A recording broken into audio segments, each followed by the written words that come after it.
کہ کئی عوام یہ سمجھتے ہیں کہ ہمیں سیاستدانوں سے کیا لینا، جس کو مزید ووٹ دیں یا نہ دیں، جو بھی آ جائے ہم نے کیا کرنا ہے۔ اس بات کو سمجھنا چاہیے کہ سیاستدان جو ہے یا سیاست ہے، پولیٹکس ہے، یہ پوری دنیا کا نظام چلا رہی ہے۔ آپ نے اسکول میں داخل ہونا ہے، بے فارم ہونا ضروری ہے یا اور چیز، اس کے بعد جو آپ کو نصاب پڑھایا جائے گا وہ بھی سیاستدانوں نے بنانا ہے، حکومت نے بنانی ہے۔ جب آپ 18 سال کے ہو جائیں گے، آپ کا شناختی کارڈ بنے گا، آپ کو کون سا نصاب بنایا جائے، آپ کے لیے کون سے قانون بنیں گے، کہاں کہاں سڑکیں بنانی ہے، آپ کو ہاسپٹل دیا جانا ہے، اس میں کون کون سی سہولتیں دیں گی، آپ کو کیسے استاد پڑھائے جائیں گے، یہ سارے قانون سیاستدانوں نے بنانے ہیں۔ تو عوام یہ سمجھتے ہیں کہ ہمیں زیادہ تر کہ ہم کو کوئی بھی دلچسپی نہیں ہے سیاست میں، ان کو بالکل بھی نہیں دیکھتے ہیں، نہ آئین پڑھتے ہیں، نہ قانون دیکھتے ہیں کہ ہمیں کون کون سے اختیارات حاصل ہے آئین و قانون میں۔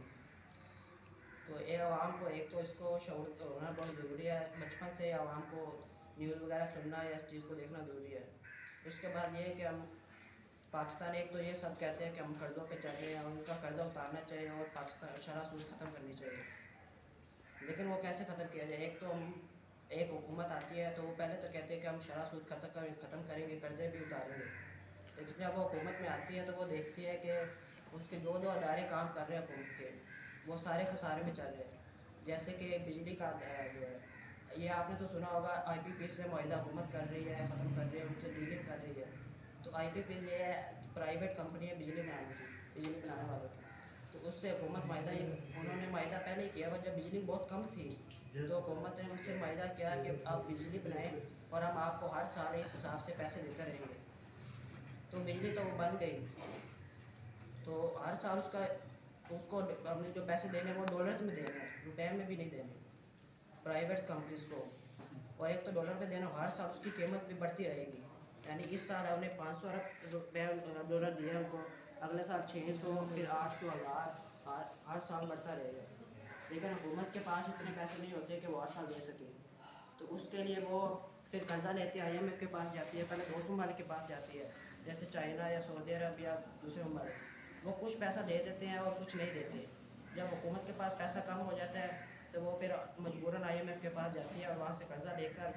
وہ آئی پی پیز کو دیتی ہے یا وہ کوئی نظام چلاتی ہے، یا ملک میں اگر ڈالر کم ہو گئے ہیں، مثال طور پر یہ موبائل ہو گیا یا یہ اور بھی کئی ایسی چیزیں ہیں جو گندم وغیرہ یا کئی اور بھی سبزیاں دوسرے ملکوں سے خریدتے ہیں، تو اس کو خریدنے کے لیے ہمیں ڈالرز کی ضرورت ہوتی ہے۔ اگر ہمارے روپے دوسرے ملکوں سے خریدنے کے لیے ڈالر کی ضرورت ہوگی پاکستان کے لیے، تو ہمارے روپے وہاں نہیں چل سکتے،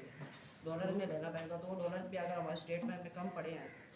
تو ہم نہیں خرید سکتے، اس کے لیے بھی حکومت کو آئی ایم ایف سے قرضہ لینا پڑتا ہے یا دوست ممالک سے لینا پڑتا ہے۔ تو وہ اگر اسٹیٹ بینک میں پیسہ نہیں ہے تو ہم دوسرے ملکوں سے کوئی بھی چیز نہیں خرید سکتے۔ اور اس کے بعد یہ ہے کہ اب جو حکومت بجلی خریدتی ہے اور عوام کو دیتی ہے، اس میں بھی یہ ہے کہ ہر حکومت کو اس میں ہر سال بہت زیادہ نقصان ہوتا ہے، جتنے پیسے میں خریدتی ہے اور جتنے میں بیچتی ہے ہر سال حکومت کو نقصان ہوتا ہے۔ تقریباً 2019 میں حکومت کو 3000 ارب روپے کا نقصان ہوا تھا صرف ایک سال میں۔ پہلے انہوں نے بجٹ میں کہا کہ ہمیں 1800 ارب روپے کا نقصان ہوگا، 2019 کے بجٹ میں بتایا کہ اس سال ہم نے یہ اندازہ لگایا کہ 1800 ارب کا نقصان ہوگا، لیکن وہ 1800 ارب سے 3000 ارب روپے کا ایک نقصان ہوا صرف ایک سال میں۔ تو آپ اندازہ لگا لیں کہ کتنے سال ہو گئے، ہر سال کتنا نقصان ہوتا ہے حکومت کو، روپے میں بھی اور ڈالر میں بھی، اور آئی پی پی کو پیسہ بھی ڈالر میں دینا ہے، روپے میں بھی نہیں دے سکتے، اس لیے ہمیں ہر سال